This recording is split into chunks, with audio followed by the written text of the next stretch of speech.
Assalamualaikum warahmatullahi wabarakatuh. Perkenalkan, nama saya Nanda dari Prodi D3 Kebidanan. Di video kali ini saya akan memaparkan sebuah materi yang berjudul penggunaan tanda baca dan ejaan, ringkasan, ikhtisar, abstrak dan sintetis, kalimat efektif dan pembacaan kritis. Penggunaan tanda baca dan ejaan. Tanda baca adalah tanda-tanda yang digunakan di dalam bahasa tulis agar kalimat-kalimat yang kita tulis dapat dipahami orang persis seperti yang kita maksud. Tanda baca adalah tanda yang dipakai dalam sistem ejaan, seperti tanda titik, tanda koma, titik dua, dan sebagainya. Jenis-jenis dan aturan penggunaan tanda baca. Yang pertama, tanda titik. Tanda titik digunakan pada akhir kalimat yang bukan pernyataan atau seruan. Yang kedua, tanda koma. Tanda koma dipakai di antara unsur-unsur dalam suatu perincian atau pembilangan. Yang ketiga, titik koma. Titik koma dipakai sebagai pengganti kata penghubung untuk memisahkan kalimat yang setelah dialami kalimat majemuk setara. Yang keempat, tanda penghubung. Tanda penghubung menyambungkan suku-suku kata dasar yang terpisah oleh pergantian baris. Yang kelima, tanda pisah. Tanda pisah dipakai untuk membatasi penyisipan kata atau kalimat yang memberi penjelasan yang di luar bangun utama kalimat. Yang keenam, tanda tanya. Tanda tanya dipakai pada akhir kalimat tanya. Yang ketujuh, tanda seru. Tanda seru dipakai untuk mengakhiri ungkapan atau pernyataan yang berupa seruan atau perintah yang menggambarkan kesungguhan, ketidakpercayaan, ataupun emosi yang kuat. Yang kedelapan, tanda elipsis. Tanda elipsis dipakai dalam kalimat yang terputus-putus. Yang kesembilan, tanda petik. Tanda petik dipakai untuk mengapit petikan langsung yang berasal dari pembicaraan, naskah, atau bahan tulisan lain. Yang kesepuluh, tanda petik tunggal. Tanda petik tunggal dipakai untuk mengapit petikan-petikan yang terdapat di dalam petikan lain. Yang ke-11, tanda kurung. Tanda kurung dipakai untuk mengapit tambahan, keterangan, atau penjelasan. Yang ke-12, tanda kurung siku. Tanda kurung siku dipakai untuk mengapit keterangan dalam kalimat penjelasan yang sudah bertanda kurung. Yang ke-13, tanda garis miring. Tanda garis miring di dalam nomor surat, nomor pada alamat, dan penadaan masa 1 tahun yang terbagi dalam 2 tahun takwin atau tahun ajaran tiap dan ataupun. 14, tanda penyingkat atau apostrof. Tanda penyingkat menunjukkan penghilangan bagian atau bagian angka tahun. 2, ringkasan, ikhtisar, abstrak, dan sintetis. Ringkasan. Pengertian ringkasan didefinisikan menurut beberapa para ahli, diantaranya itu sebagai berikut. Nur Hadi pada tahun 2020. Nur Hadi pada tahun 2010 mendefinisikan ringkasan adalah sebuah cara menyajikan karangan dalam bentuk singkat dengan mempertahankan urutan isi dan sudut pandang pengarang aslinya. Menurut Isdriani tahun 2009 mendefinisikan ringkasan adalah suatu cara yang efektif untuk menyajikan suatu karangan yang panjang dalam bentuk singkat. Ciri-ciri ringkasan.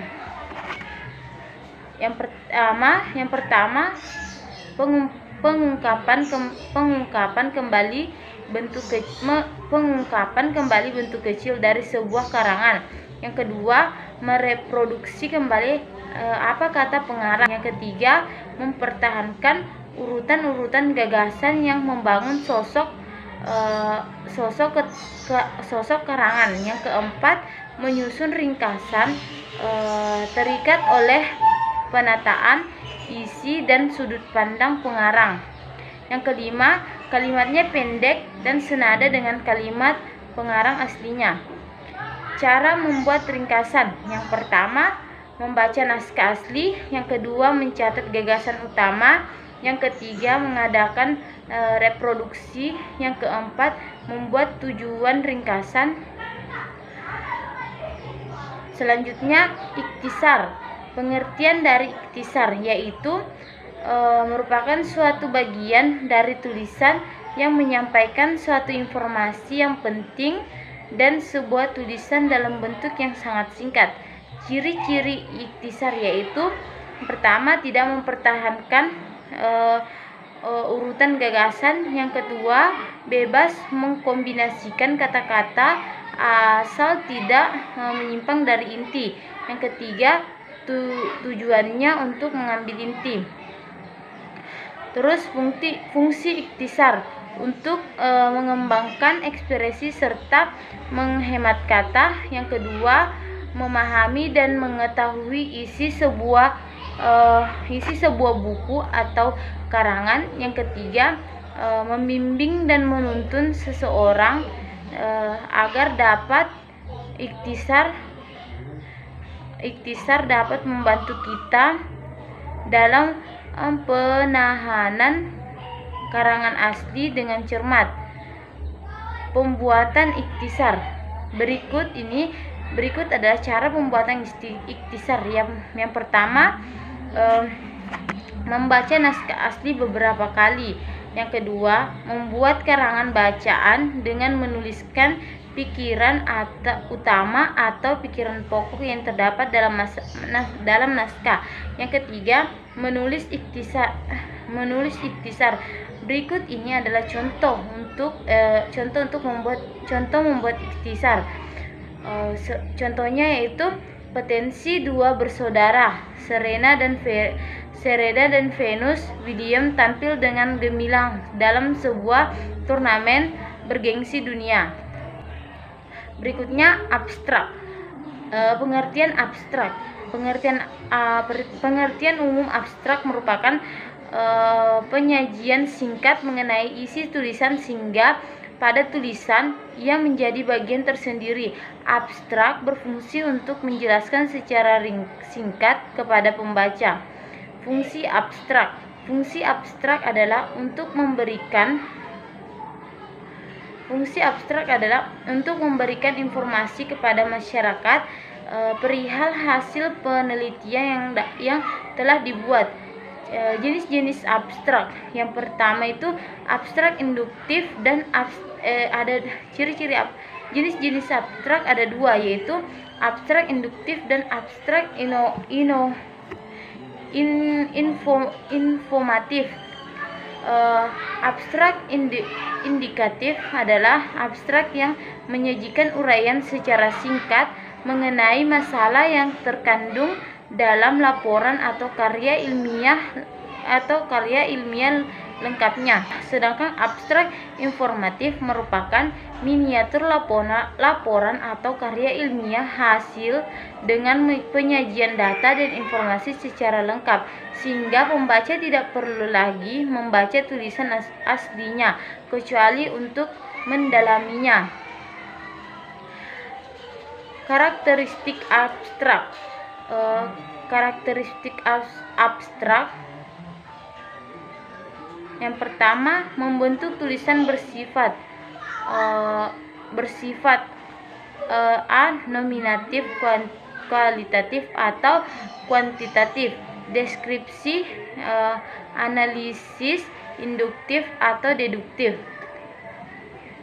Cara membuat abstrak. Abstrak yang baik harus memenuhi syarat-syarat sebagai berikut. cermati dan menyeluruh, didasarkan atas hasil penelitian, memahami apa yang disajikan dalam karangan ilmiah tersebut, mengetahui informasi yang disajikan sesuai dengan